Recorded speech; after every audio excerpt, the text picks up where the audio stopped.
할렐루야. 저희 12월 첫째 주, 벌써 12월 첫째 주라네요. 12월 첫째 주 예배 오신 것을 환영합니다. 오늘 말씀 읽을 절은 이사야 40장 3절에서 5절 말씀입니다.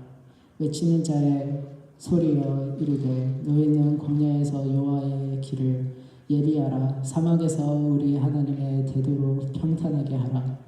골짜기마다 도도지며 산마다 언덕마다 낮아지며 고르지 아니하는 것이 평탄하게 되며 험한 것이 평지가 될 것이요 여호와의 영광이 나타나고 모든 육체가 그것을 함께 보리라. 이는 여호와의 일이 말씀하셨느니라. 아멘. 정말 우리의 입술이 자연도 주님을 찬양하고 고백하는데 우리 입술도 하나님의 영광을 찬양할 것이라고 믿습니다. 예수님이 오시는 것 같이 탄생하는 별빛 가운데서도 목자들이 찾아서 예수님을 찬양하는 것 같처럼 우리도 얼마나 더 힘차게 기쁘게 할 수 있다고 믿습니다. 오늘 고요한 밤 거룩한 밤 작은 한 곡이지만 오늘은 조금 기쁨에서 이 고요한 밤이 차분한 고요한 밤이 아니라 우리의 힘차는 고요한 밤이라고 믿습니다. 함께 찬양하겠습니다.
주나 셨도다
사도신경 고백하겠습니다.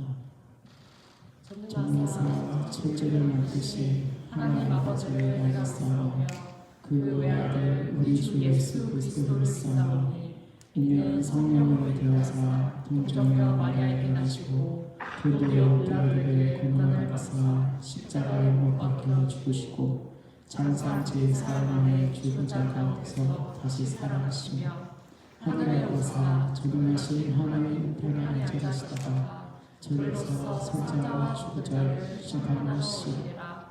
성령을 믿사오며 거룩한 공예와 성도와 서로 교통한 것과 죄를 사하여 주시는 것과 몸이 다시 사는 것과 영원히 사는 것을 믿사오나이다. 아멘.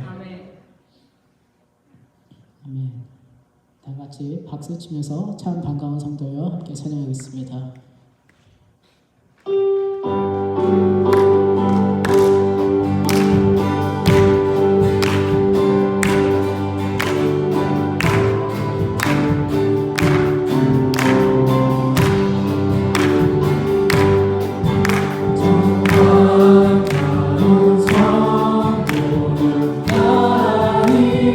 와서 내 그에게 전하는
찬양했습니다. 주의 선하심이 아멘. 자하심이 평생에는 함께 하시니 내가 길 달려간 후에 주 얼굴 내린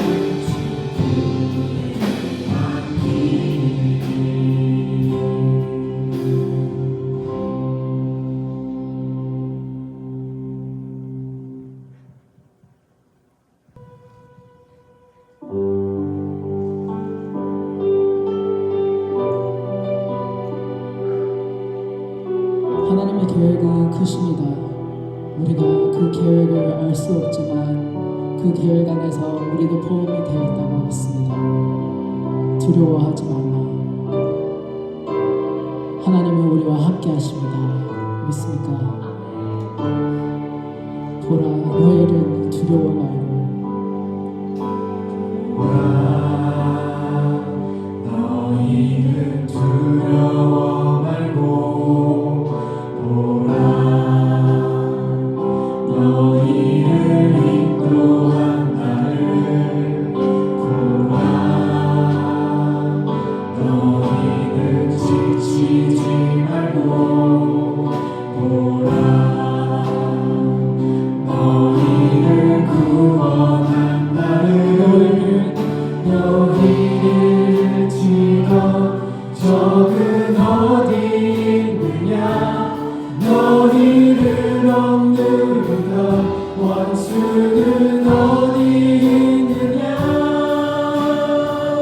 보라 하나님 구원을 보라 하나님 능력을 너희를 위해서 삼으시는 주의 손을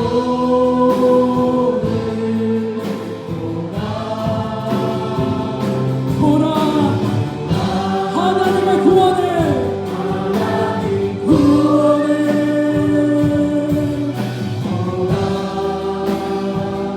하나님 능력을 너희를 위해서 삼으시는 주의 손을 보라 너희는 두려워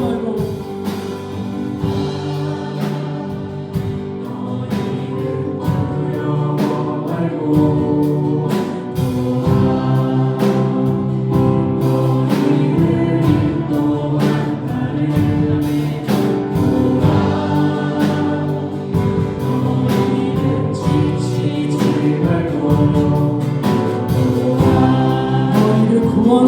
너희를 구원한 나를 너희를 지어 적은 어디 있느냐 너희를 억누르던 원수는 어디 있느냐 아멘 보라 하나님 구원을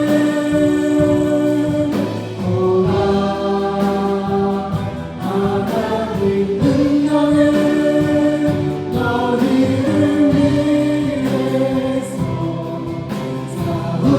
삼으시는 주의 손을 보라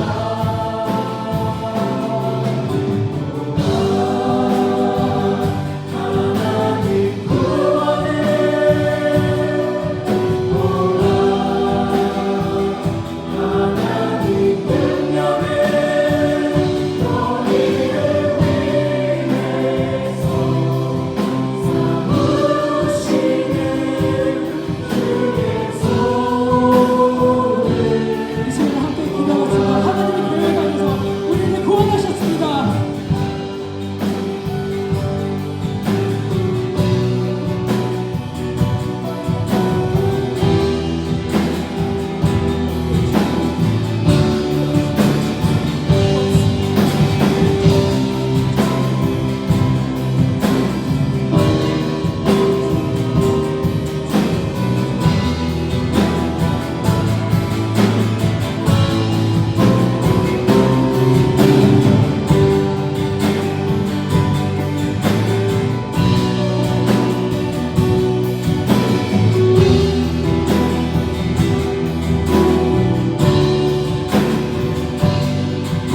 거룩하신 하나님 아버지, 12월 첫 주 그리고 대림절 두 번째 주인 어둠 속에 잔빛으로 오신 주님을 기다리며 경건한 마음으로 예배의 자리로 나아갑니다. 이 시간 우리의 찬양과 경배를 기쁘게 받아 주옵시고 우리의 심령이 온전히 주님께로만 향하게 하옵소서. 자비로우신 하나님, 한 해의 마지막 달 우리의 걸음을 돌아봅니다. 맡겨주신 일과 사명 앞에 성실하지 못했고 상황과 형편에 따라 신앙이 흔들릴 때가 많았음을 고백합니다.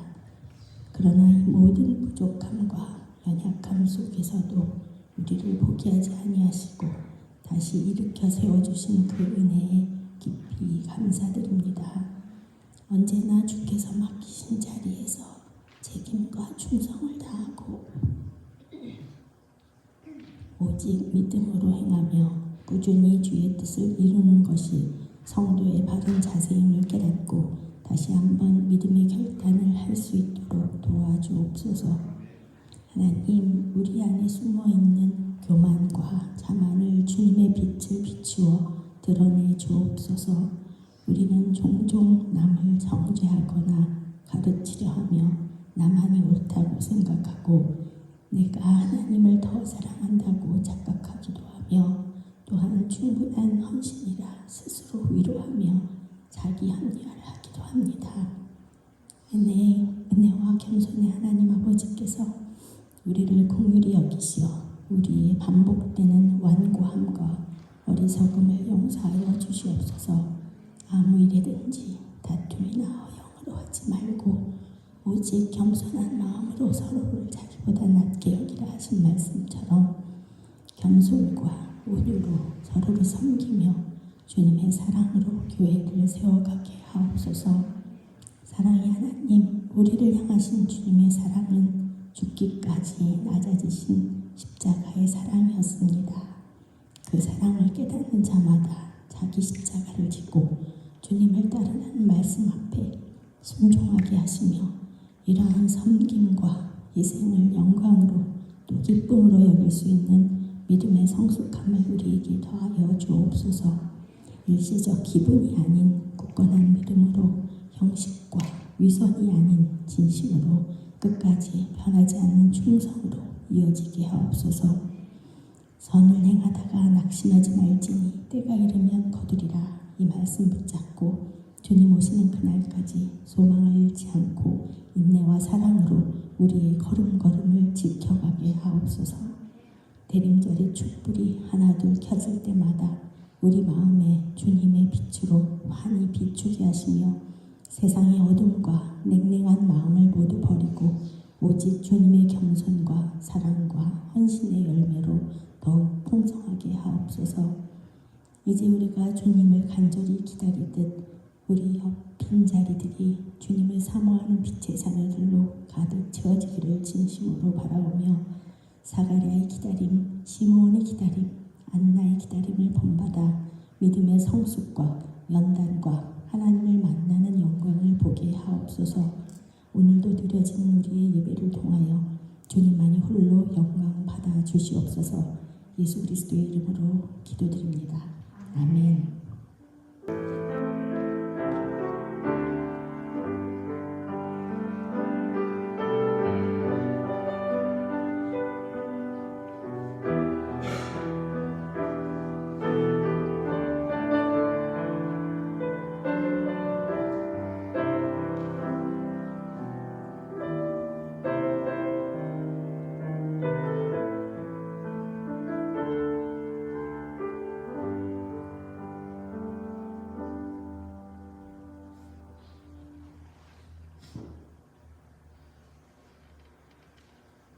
할렐루야.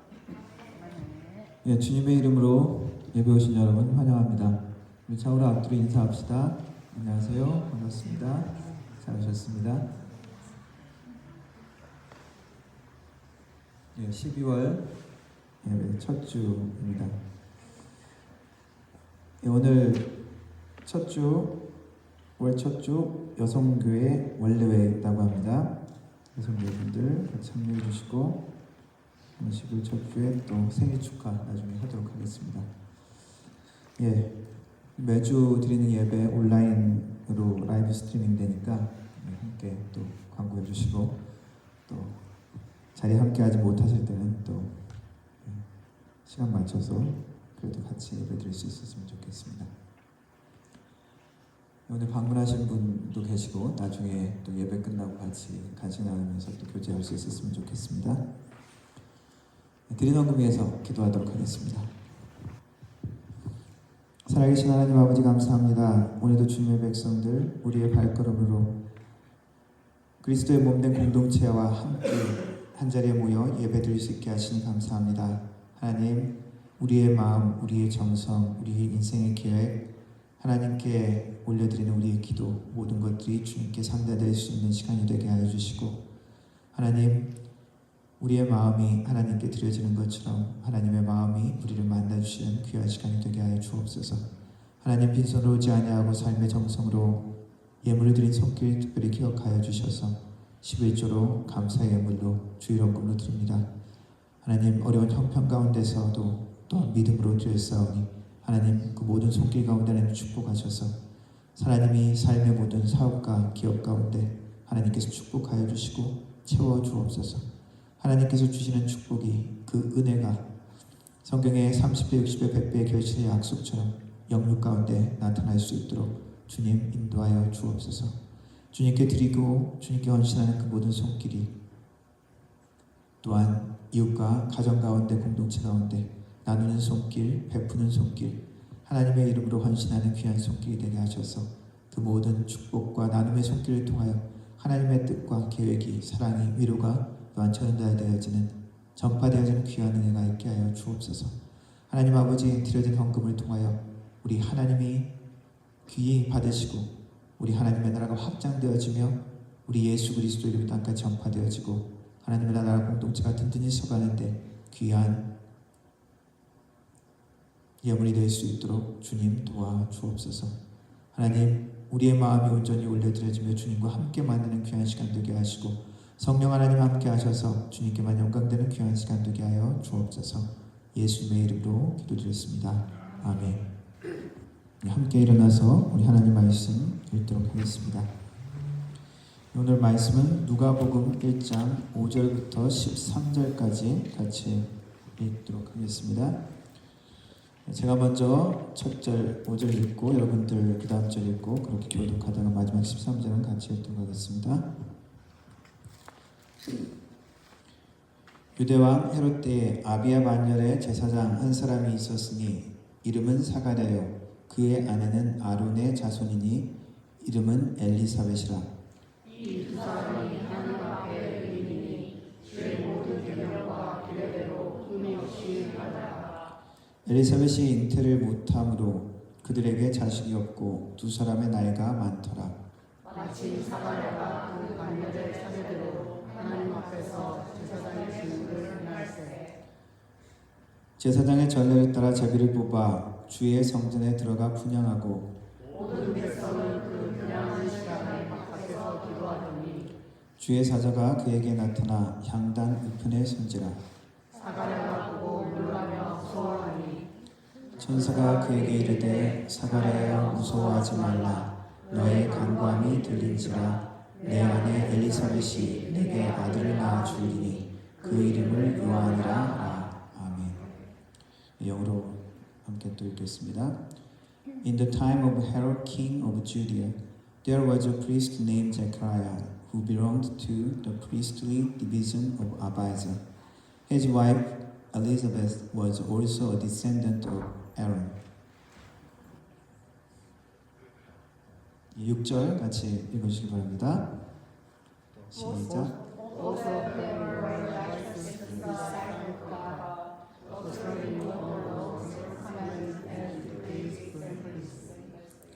But they were childless because Elizabeth was not able to conceive, and they were both very old.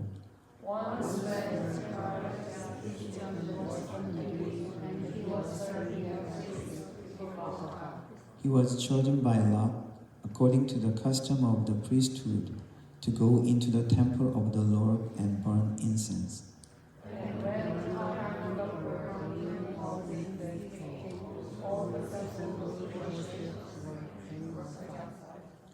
Then an angel of the Lord appeared to him, standing at the right side of the altar of incense.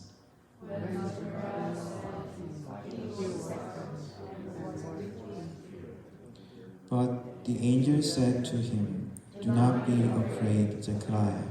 Your prayer has been heard. Your wife Elizabeth will bear you a son, and you are to call him John." 아멘. 예, 앉아주시기 바랍니다. 예, 대림절의 시간은 기다림의 기간, season of waiting이라고도 이야기를 합니다. 예, 우리는 기다리면서 사는 시간들이 많이 있습니다. 여러분 각자는 무엇을 지금 기다리고 무엇을 기대하고 있습니까? 학생들 같으면 이제 이번 학기 끝나고 빨리 시험 치고 브레이크 타임을 기대하겠죠. 일을 열심히 하는 사람은 휴가나 하루에 일하는 시간이라면 빨리 일 끝나고 집에 가기를 기다리기도 합니다. 특별히 어떤 힘이 들거나 고통스럽거나 무엇이 결핍되었을 때 우리는 그 기다림이 좀 깊어지기도 합니다. 갈망하게 되죠. 피곤하고 힘들 때 파수꾼이 아침을 기다리는 그 기다림, 피곤하고 얼른 들어가서 다시 이 듀티를 끝내고 빨리 가서 자고 싶은데 그러한 갈망, 그러한 기다림이 있습니다. 대림절의 시간을 기다림의 시간이라고 이야기하는데 우리의 신앙인들의 삶도 기다림의 모습으로 우리가 살펴보고 또 다짐을 새롭게 가지기를 원합니다. 사람들은 언제나 고통과 결핍을 느끼죠. 그것으로 인해서 더욱더 갈망을 느끼기도 합니다. 예수님이 오실 1세기 유대 땅에서도 갈망이 있었고 결핍이 있었습니다. 당시에 전체적인 그 지중해권의 역사를 보면은 팍스 로마나가 시작됐죠.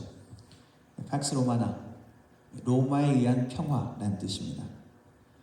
팍스 로마나는 BC 한 27년 아구스토스 로마의 첫 번째 황제가 전쟁을 끝내고 황제로 즉위하면서 한 AD 한 180년, 한 200년의 기간을 팍스 로마나라고 이야기를 합니다.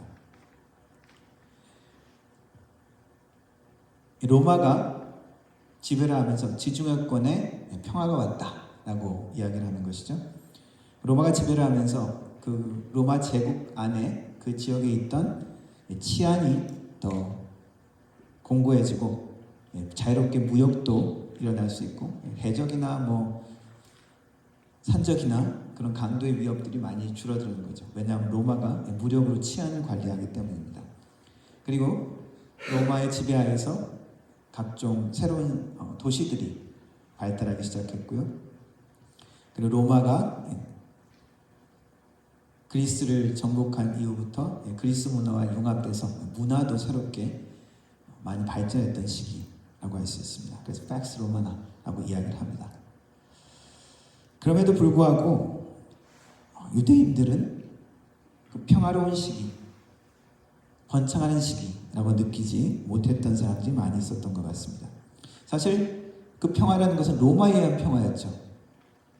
로마에 의한 평화였다는 것은 압제받는 사람도 있었다는 것입니다. 불편한 사람도 많았다는 것이죠.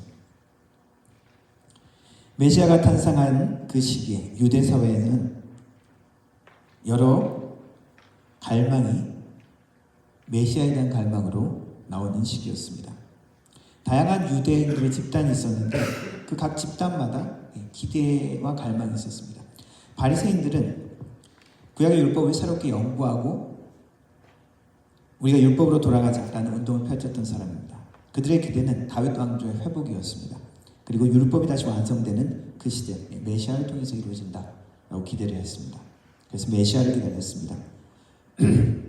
정치적 독립을 꿈꾸던 혁명적 메시아를 기다렸던 열심당원이라는 사람들도 있었습니다.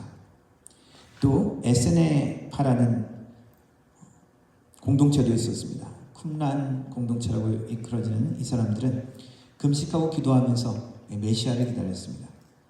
그들이 기대한 메시아는 다윗의 왕권을 회복하는 것과 마찬가지로 또 다른 메시아, 예배를 회복하는 메시아, 제사장 같은 메시아, 그런 메시아를 기대했었습니다. 일반 민중들도 로마의 압제 가운데 힘들어했던 사람들은 이 메시아를 통한 평화를 기대했죠.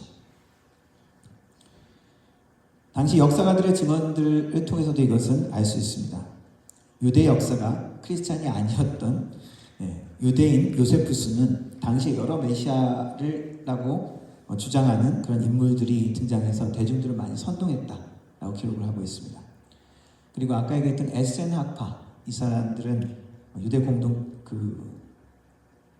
수도 공동체 그 사람들의 기록에 보면은 다가올 coming one을 기다리고 있었습니다.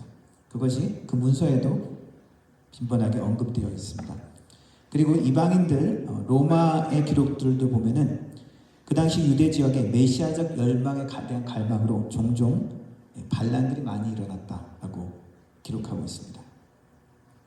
하지만 모든 모든 유대인들이 메시아를 기대했던 건 아닙니다. 특별히 사두개인들은 대제사장들 그런 집단입니다. 바로 로마와 협력 관계에 있던 집단들이죠. 그래서 현실적인 안정이 그냥 자신들의 권력과 특권을 유지하는 게 더 좋았던 사람이죠. 예루살렘 성전에 많은 유대인들이 와서 성전 세내고 그것을 자기네 권력과 특권을 유지했습니다. 그래서 메시아가 새로 등장하면 기득권이 무너지잖아요. 그래서 그들은 메시아를 별로 기대하지 않았습니다. 그리고 당시 헬레니즘 문화에 동화된 많은 유대인들, 디아스포라 유대인들, 정통적인 유대 사상을 많이 잊어버렸던 사람들은 그 사람들도 메시아에 대한 기대가 옛날에 자기 부모님을 통해서 듣긴 들었겠지만은 기대가 별로 없었겠죠. 왜요? 지금 현재가 그냥 만족스러우니까. 우리 미래에는 어떤 일들이 일어난다고 이야기를 요즘 합니까? 가까운 미래에는 노동이 필요 없는 시대가 온다라고 이야기하는 사람들이 있습니다. AI가 발달하고 로보틱스가 막 더 발전하면서 앨런 머스크 같은 사람은 한 10년, 길어도 한 20년 내에 노동이 필수가 아니라 선택인 때가 올 것이다. 그렇게 주장을 합니다. 그래서 취미처럼 자기가 하고 싶으면 노동을 하고 하기 싫은 사람은 노동을 안 해도 되는 시대가 올 것이다. 그래서 사람들은 어떻게 살아? 기본소득으로 생산성이 급격하게 증가하기 때문에 기본소득으로 다 주면은 기본소득으로 일을 안 해도 된다는 거죠. 그리고 AI 사용할 수 있게 해주고 넷플릭스 볼 수 있게 해주면은 일을 안 해도 된다는 거죠. 그러면 사람들이 행복해질까요? 어떤 사람은 그렇게 되면은 우리가 억지로 해야 되는 일에서 벗어나서 좀 더 우리가 창의적인 일, 진짜 하고 싶은 일들을 할 수 있게 될 것이다 라고 생각하는 사람들도 있고, 어떤 사람은 그게 뭐냐, 그거는 비참한 기계사회 그 풍요 가운데 우리는 그냥 노예처럼 거기에 그냥 끌려가는, 그냥 바보가 되는 그러한 비참한 생활이다 라고 생각하는 사람도 있습니다.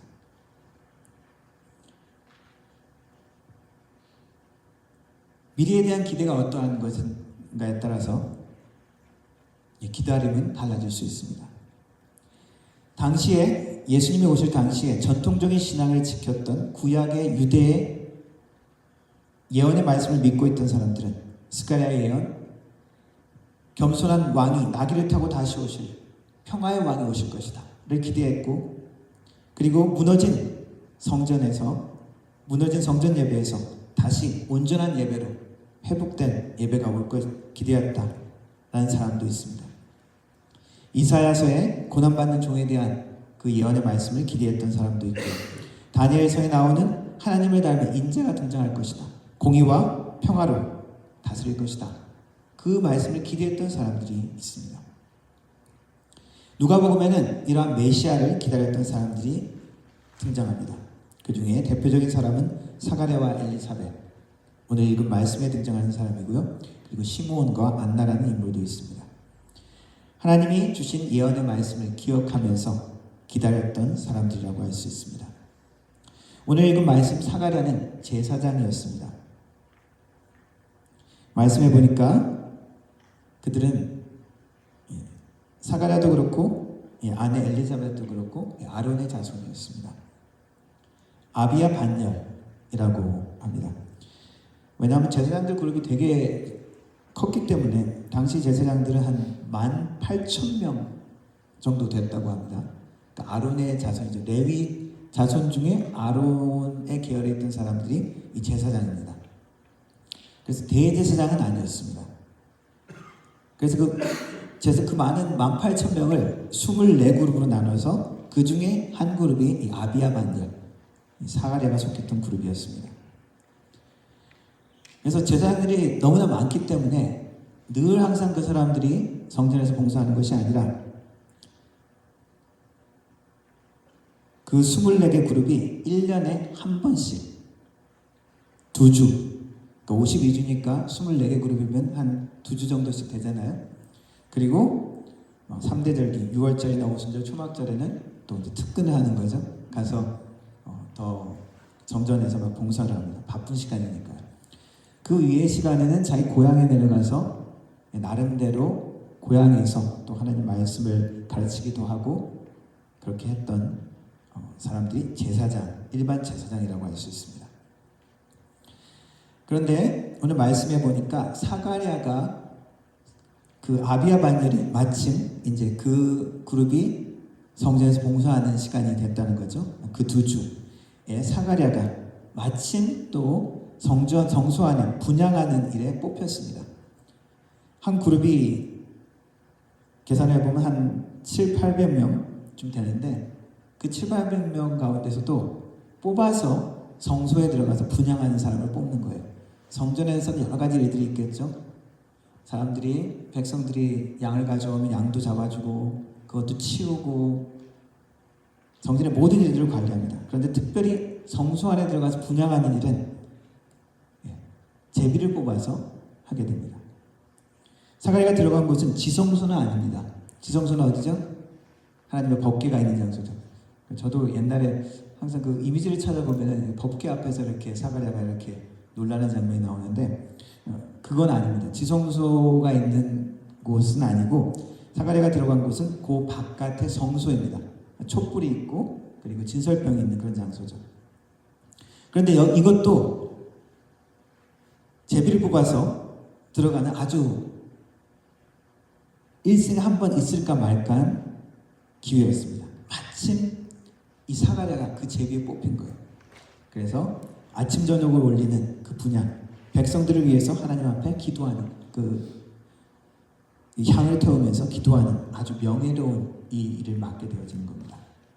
그래서 들어가서 그 향을 피우는 일을 할 때 천사를 만나죠. 천사가 나타나서 무엇이라고 이야기합니까? 사가랴야, 너의 기도가 응답되었다. 너에게 아들을 주겠다. 그가 엘리야의 심정으로 주님의 백성을 준비해서 주님의 길을 예비하게 할 것이다. 예수님의 탄생을 준비하는 그 중요한 사명이 너의 아들을 통해서 이루어질 것이다. 너의 기도가 응답되었다. 이야기를 했습니다.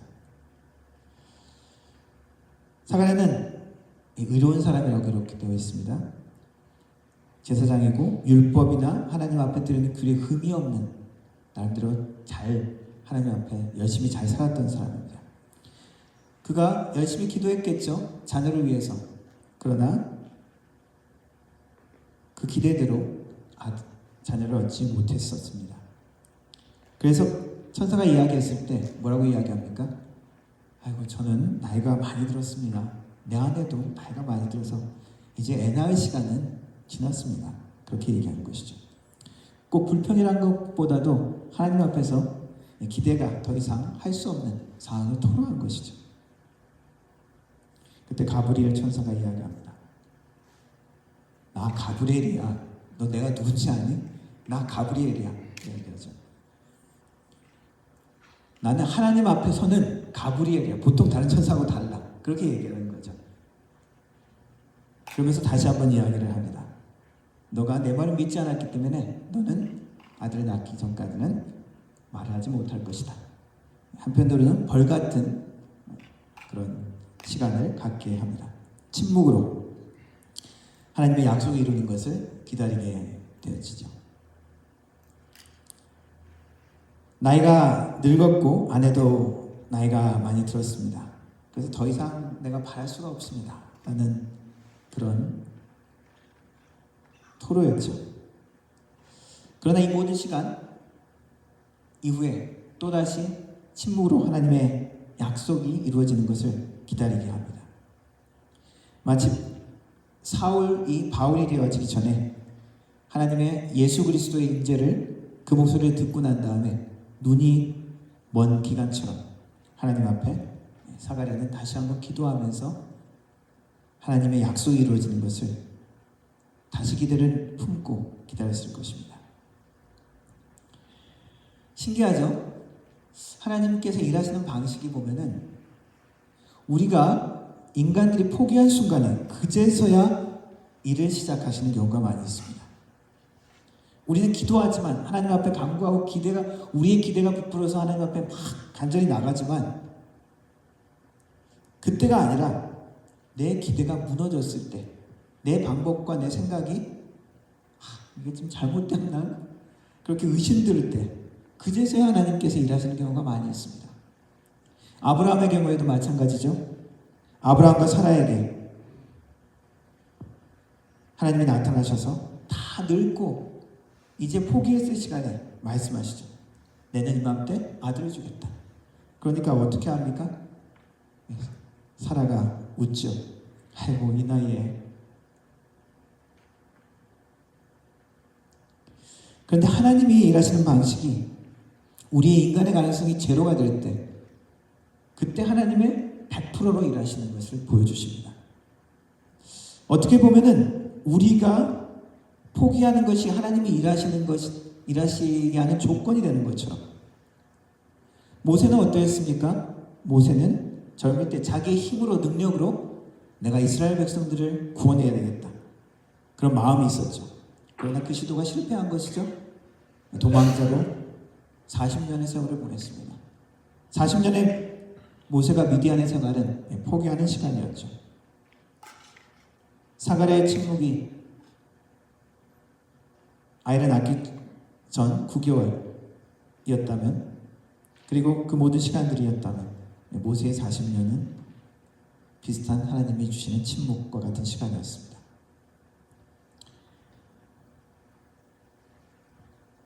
이 모든 하나님의 역사하심을 통해서 우리에게 가르쳐 주시는 것은 무엇입니까? 우리의 기다림의 실패가 하나님의 약속의 실패는 아니라는 것이죠. 사가랴나 그리고 아브라함이나 모세나 모두 하나님의 동일한 역사하심을 체험한 것이 바로 하나님의 방법입니다. 그 기다림 가운데서도 하나님은 그 기다림을 어떻게 사용하시는지를 보여주시는 것입니다.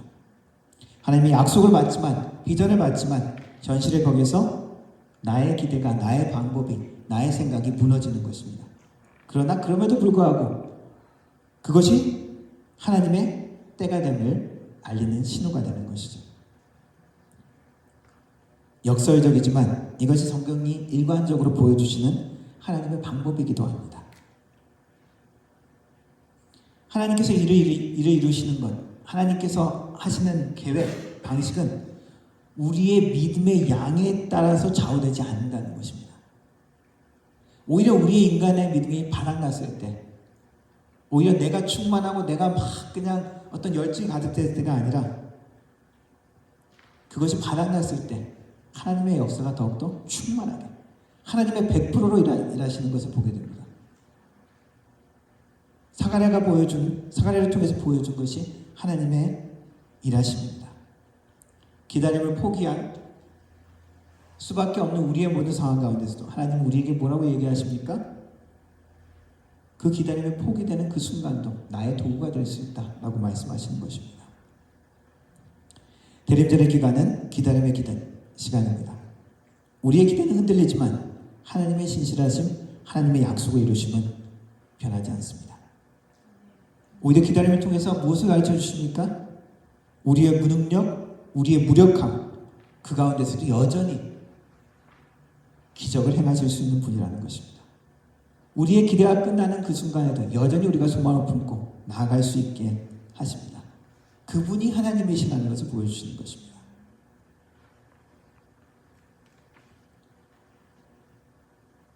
기다림은 아무나 기다리지 않습니다. 이 세상에 너무 평안함을 누리는 사람들은 예수 그리스도의 다시 오심을 기대하지 못하죠. 부자들, 내가 지금 실컷 벌어놨는데 이걸 좀 더 누려야지. 예수님 오시면 완전히 다 바뀌잖아요. 우리들의 기대는 무엇입니까? 돈 많이 버는 거, 무병장수하는 거, 유명해져서 100만 인플루언서가 되는 거, 뭐 그런 게 될 수 있지만 하나님의 약속과 기대가 우리의 기대와 좀 다를 수 있기 때문에 우리를 기다리게 하시는 때도 많이 있습니다. 사가랴의 기대는 무엇이었습니까? 아들을 낳는 것이었죠. 그 기대대로 아들을 주시면서 하나님의 뜻을 이루시는 것입니다. 누가복음에는 또 시므온이라는 인물이 등장합니다. 아기 예수를 성전에 데려가서 제사를 지내면서 데디케이션, 그 의식을 하는 시간에 시므온이라는 노인이 아기를 안고 온 마리아와 요셉을 발견하고 아이를 받아 안고 기도하는 이야기가 있습니다. 하나님을 찬송하는 기도가 나오죠. 하나님을 찬송하면서 하나님, 이제는 말씀하신 대로 주의 종을 평안히 놓아주십니다. 내가 주님의 구원을 봅니다. 만민 앞에 행하신 준비하신 구원입니다. 이것은 이방을 비추는 빛이고 우리 백성, 주님의 백성 이스라엘의 영광입니다. 그런 찬양을 한 내용이 나옵니다. 시므온은 나이든 아주 경건한 사람이었습니다. 이 사람을 이스라엘의 위로를 기다리는 사람이라고 표현하고 있습니다. 이스라엘의 위로, 언어로 표현하면은 파라크레시스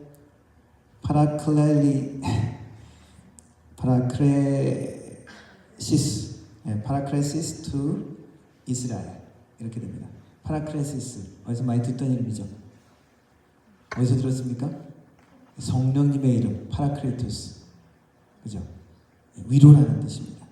이스라엘의 위로라는 말은 그냥 감정적으로 그냥 슬픔을 이렇게 다독거려주는 그것을 넘어서는 큰 의미죠. 이스라엘은 어떤 시간을 겪었습니까? 포로기를 겪었죠. 바벨론에게 멸망당하고 일부는 약속의 땅으로 돌아왔지만 여전히 온전한 독립과 평안을 누리지 못했죠.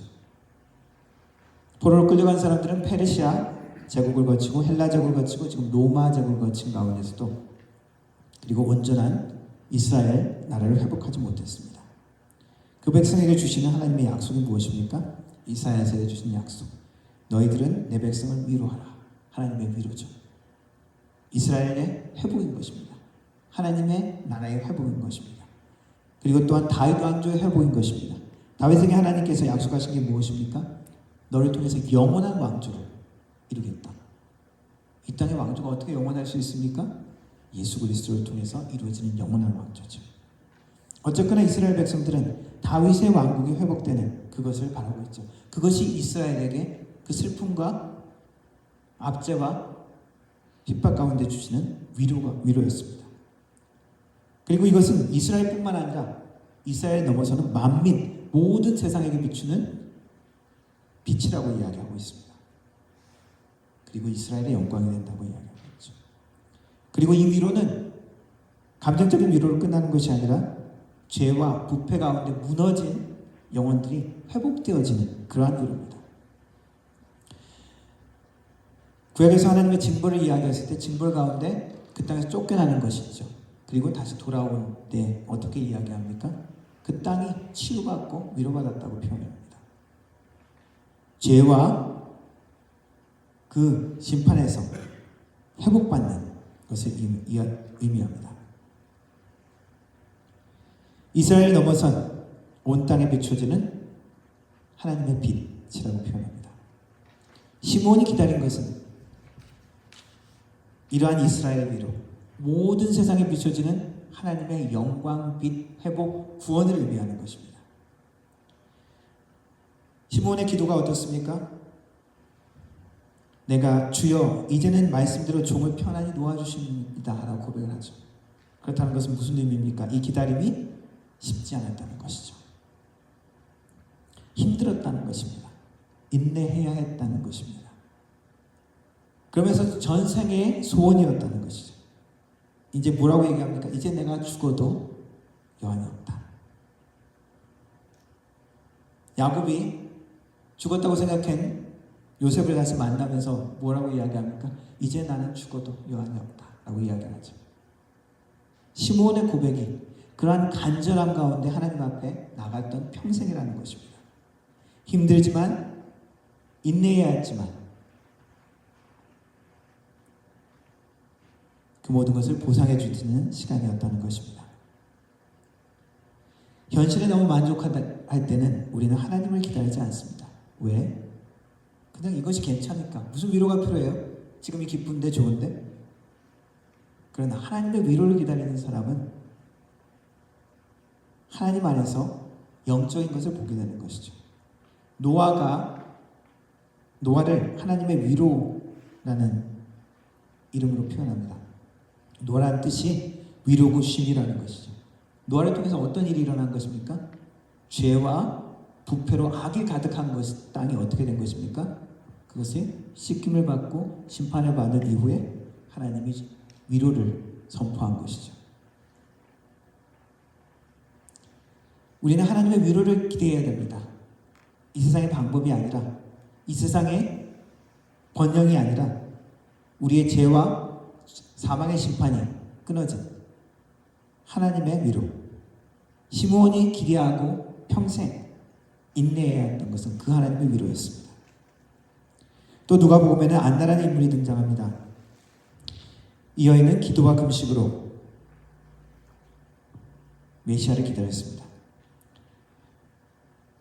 과부가 되고 80세, 84세가 되었다라고 표현하고 있습니다. 그리고 성전을 떠나지 않냐고 주야로 금식하면서 기도했다라고 이야기합니다. 이 할머니는 결혼한 후에 7년 동안만 남편과 살다가 과부가 됐다고 이야기합니다. 일찍 결혼했겠죠. 10대나 늦어도 20대, 20살에는 결혼했겠지만 7년 이후에 남편이 잃은 시간, 그리고 84세, 거의 한 60년 넘게 과부로 외롭게 지냈다는 것입니다. 그런데 그 모든 시간 가운데 이 안나의 삶의 모습들은 무엇이었습니까? 금식과 기도입니다. 하나님을 섬기는 것이죠. 삶의 전체로 자신을 하나님 앞에 온전히 드리는 것입니다. 하나님을 온전히 기다리고 바랬던 시므온과 안나 같은 사람은 그 기다림의 끝을 만날 수 있었던 사람이죠. 영적으로 민감했기 때문에 예수 그리스도를 메시아를 알아볼 수 있었던 것입니다. 많은 아이가 성전에 와서 그 데디케이션 행사를 했을 것입니다. 그런데 시므온과 안나만 예수 그리스도 메시아를 알아본 것이죠. 어떤 사람만이 그것을 발견할 수 있는 것입니까? 기다리는 자. 기다리지 않으면 예수 그리스도의 메시아의 오심을 알지 못하는 것이죠. 우리의 삶에도 마찬가지입니다. 하나님이 우리의 삶에 응답으로 만나주시는데 우리가 기다림을 놓치고 있을 때는 놓칠 수가 있다는 것이죠. 못 알아볼 수 있다는 것입니다. 버스 온다고 기다리다가 한참 있다가 너무 안 오네 그러면서 딴짓하고 있다가 버스 왔는데도 모르고 지나칠 수가 있습니다. 그러나 영적으로 끼어서 있는 순간에는 그 하나님의 응답을 바로 그 시간에 만날 수가 있습니다. 하나님이 계획한 것이면 기도를 하든 안 하든 어차피 이루어질 것인데 꼭 그렇게 금식하면서 이렇게 기도할 필요가 있을까? 그런데 성경을 보면은 그런 인물들이 많이 있습니다. 다니엘은 포로 시대에 하나님의 에레미야를 통해서 70년 포로 시간이 끝난다는 약속을 말씀을 다시 한번 읽습니다. 그러면 어떻게 해야 될까요? 와, 드디어 하나님께서 이제 우리 이스라엘을 회복시키시는구나. 기뻐하고 그냥 기다리면 될 것 같은데 다니엘은 죄를 뒤집어쓰고 금식하면서 기도합니다. 하나님, 드디어 이제 하나님의 약속을 이루어 주십시오 라고 기도를 하죠. 느헤미야, 에스라 약속의 땅으로 돌아가면서 어떻게 합니까? 수일 동안 금식하면서 기도합니다. 하나님의 도우심, 하나님의 약속, 예언을 따라서 하나님의 인도하심을 따라서 이제 약속의 땅으로 가지만은 그것을 회복하기 위해서 온전히 하나님의 도우심을 기다리면서 금식하면서 기도합니다.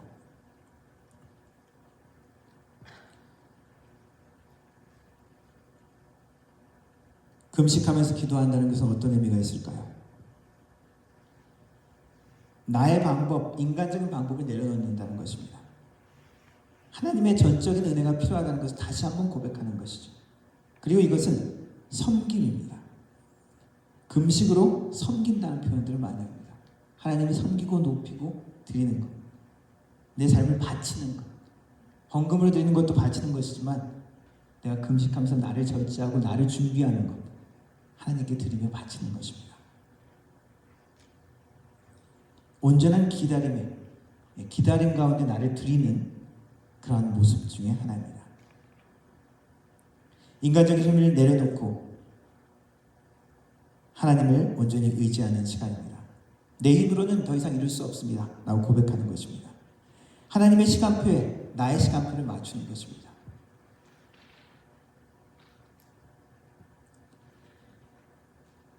대림절의 기간은 기다림의 기간이라고 이야기합니다.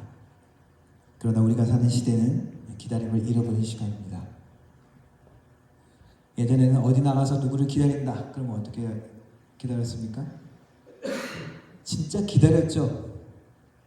어디에 나가서 약속 시간 아직 오지 않으면 뭐 어떻습니까? 시계만 보고 그냥 기다렸습니다. 요즘은 어떻게 기다리죠?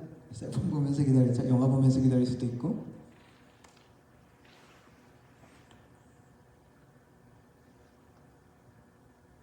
특별히 우리 한국 사람도 기다리지 못합니다. 여기 와가지고 기다림에 대해서 우리가 많이 배우게 되죠. 우리의 시대는 우리를 더 조급하게 하고 더 모든 것이 빨리빨리 해결되는 시대입니다. 예전에는 모르는 게 있으면 어떻게 그것을 알게 됐습니까? 아는 사람이 없어. 그러면은 아는 사람을 만날 때까지 우리 기다려야 되죠. 요즘은 야 여기 공사 여기 넘버원 하이웨이 이거 언제쯤 끝나냐? 그럼 어떻게 합니까? 막 검색하면 AI한테 딱 물어보면 쫙 나오죠. 가끔씩 엉뚱한 대답을 하기도 하지만 넘버원 하이웨이 내년에 2027년에 1차 공사가 마친다고 합니다. 저 214 거기부터 해가지고 276인가 거기까지 딱 1차. 그리고 2차는 저기 그 하이스트리트 몰까지가 2차인데 그거는 29년까지인가 그렇다고 합니다. 우리가 사는 시대는 우리를 점점 더 조급하게 만들고 우리는 인내심을 점점 잃기도 합니다. 그러나 대림절을 맞이하는 우리에게 다시 한번 우리에게 하나님께서 말씀하시는 것은 하나님 안에서 기다리는 것을 말씀하십니다. 사가랴처럼 우리는 때로는 우리의 기다림 가운데 포기 같은 모습을 보일 때도 있습니다. 그러나 그 가운데서 하나님의 계획은 변하지 않습니다. 우리가 드린 기도는 땅에 떨어진 기도가 아니라는 것이죠. 하나님의 방법으로 하나님의 때에 응답해 주신다는 것입니다.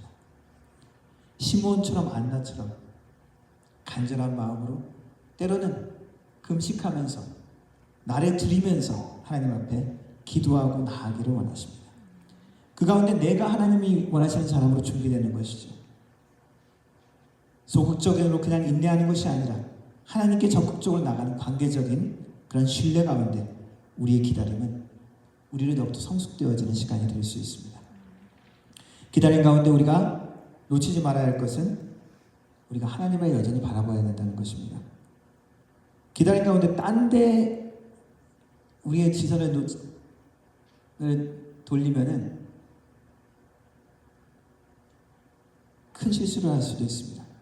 사울 왕은 사무엘 선지자가 오기를 기다리지 못하고 자기가 제사 드리다가 하나님 앞에 책망을 받고 스트라이크, 1 스트라이크, 2 스트라이크, 3 스트라이크 때 완전히 하나님의 계획이 바뀐 것을 보게 되죠.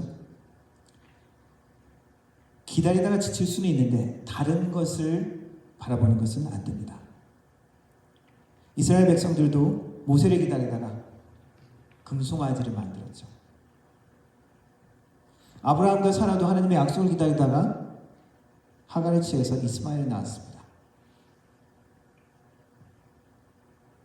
우리가 하나님의 뜻과 능력들을 기다리면서 때로는 지칠 수도 있지만 하나님 대신 다른 것을 거기에 채워넣어서는 안 됩니다.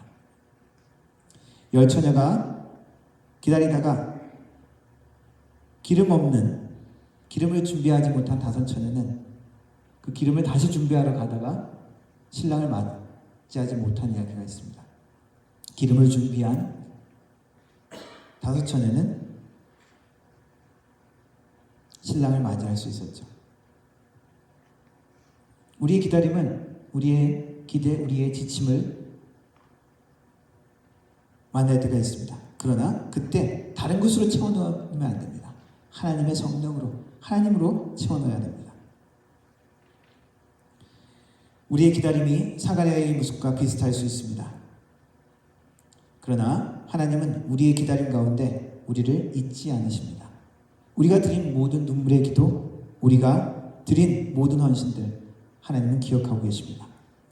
대림절은 우리가 하나님 앞에 우리의 기다림이 연약할 때도 하나님의 신실하심이 여전히 우리를 만나주시고 하나님의 때에 우리를 찾아오신다는 것을 다시 한번 확신하는 시간입니다. 한 해를 마무리하면서 크리스마스를 준비하면서 하나님께서 우리에게 주실 은혜와 하나님의 약속을 이루실 것을 기대하면서 주님 앞에 헌신하기를 다짐하는 믿음의 사람 되기를 주님의 이름으로 축원합니다. 기도하겠습니다. 하나님, 한 해를 마무리하면서 우리가 하나님 앞에 드렸던 많은 기도를 다시 한번 돌아봅니다. 하나님께서 우리의 삶에 약속하시고 말씀 가운데 격려하시고 함께 하시겠다는, 지키겠다는 그 약속들을 다시 한번 되돌아봅니다. 하나님, 우리의 방법과 우리의 생각하는 때가 아니더라도 하나님의 방법과 하나님의 때에 하나님께서 이루실 것을 다시 한번 믿고 고백합니다. 하나님이여, 우리의 기다림 가운데 우리가 더욱더 하나님의 사람이 될 수 있도록 도와주시고, 우리의 기다림 가운데 우리의 삶이 더욱더 주님 앞에 온전히 드려질 수 있도록 도와주옵소서. 우리의 죄악과 우리의 욕심과 우리의 인생의 교만과 모든 것들이 무너지는 우리의 기다림이 되게 하여 주시고, 그래서 하나님이 기뻐하시는 모습으로 하나님의 임재를 다시 만날 수 있는 우리의 삶이 될 수 있도록 도와주옵소서. 우리의 가정이 될 수 있도록 도와주옵소서. 우리의 교회가 될 수 있도록 도와주옵소서. 예수님의 이름으로 기도드렸습니다. 아멘. 함께 찬양하겠습니다. 하늘의 문을 여서서 찬양하겠습니다.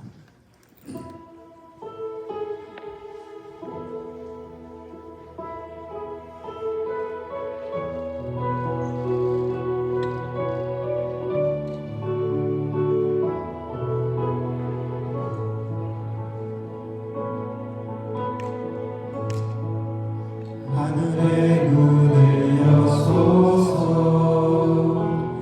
이곳을 주목하소서.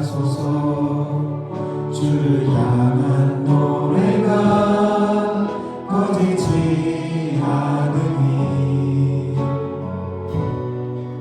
하늘을 열고 보소서. 이곳에 임재하소서. 주님을 기다립니다. 기도의 향기가 하늘에 닿으니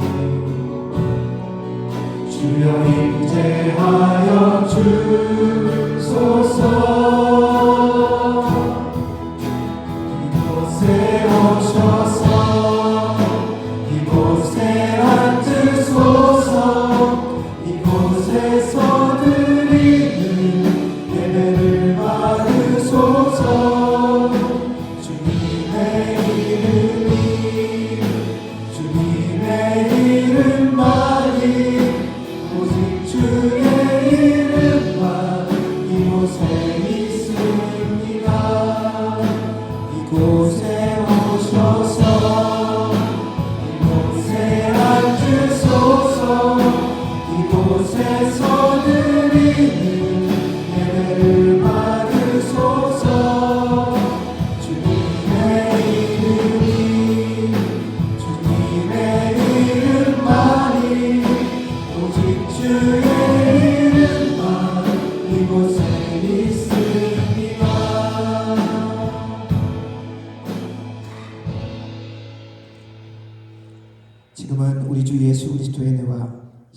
아버지 하나님의 놀라우신 사랑과 성령 하나님의 위로 교통 충만하신 은사가 주님께서 주실 약속을 바라보며 그 약속의 성취를 바라보며 기다리기를 다짐하는 머리 숙인 모든 성도들 머리 위에 그 가정과 일터 위에 교회 위에 영원 무궁토록 함께 하실지어다. 아멘.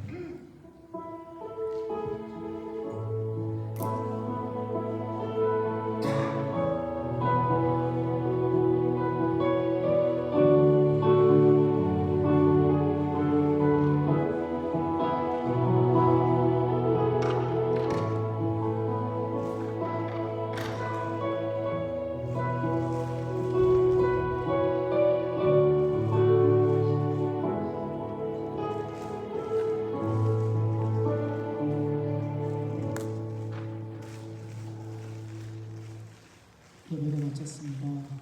한 주간 기다리고 기대하는 갈망하는 일주일이 되시기를 바랍니다.